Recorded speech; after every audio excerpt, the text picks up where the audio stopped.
let's be clear, we like Arkham Origins. But in the twin shadows of Arkham Asylum and Arkham City, it's hard not to view the game as a bit of a disappointment. In many ways it underlines how brilliantly the original developers crafted the perfect Dark Knight experience. Origins is a prequel taking place 5 years before Arkham Asylum.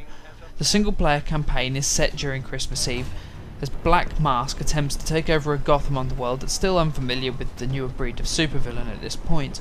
To mask the takeover, he releases prisoners from Blackgate to flood the streets and puts a bounty on the head of the Bat, to which 8 assassins respond. Geographically, this is the biggest game in the Arkham series to date. Crime scene investigations have also been expanded, combat as well as Predator mode are still in place. There hasn't been much tinkering with the formula. So then, where does Origins fail to live up to the franchise's extremely high standards? Sadly, the answer is almost everywhere. The game simply isn't as refined as the previous titles. The attention to detail isn't the same, and this permeates throughout the game. The hook of 8 different assassins coming to challenge Batman is a fine one, but many are undecidedly underused, and boss battles are too dependent on scripting. For example, on Deathstrokes, you're working towards activating QTEs in which actual damage can be done. Despite its increased size, Gotham seems less interesting than before.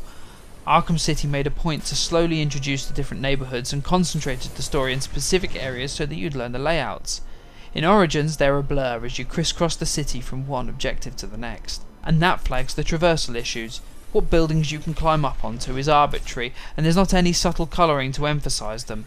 The Batclaw's auto-aim isn't as refined as before, not marking some grabbable ledges that we can clearly see until we're right by them.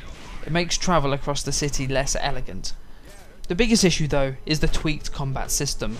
This was flawless before. Now counter timings are altered, lengthened, while pulling off specific attacks to strike special foes feels off. Maybe it's trying to reflect an inexperienced Batman, but it'll make Arkham veterans feel clumsy. The changes are not for the better, and added to this, the game seems to enjoy throwing large groups consisting entirely of special enemies at you. With the combat alterations, it's frustrating. Now we realise that this sounds like a harsh review, but the basic building blocks are still in place, and it's a good game compared to others. However, it pales when stacked against the previous 2 masterpieces that have come before it.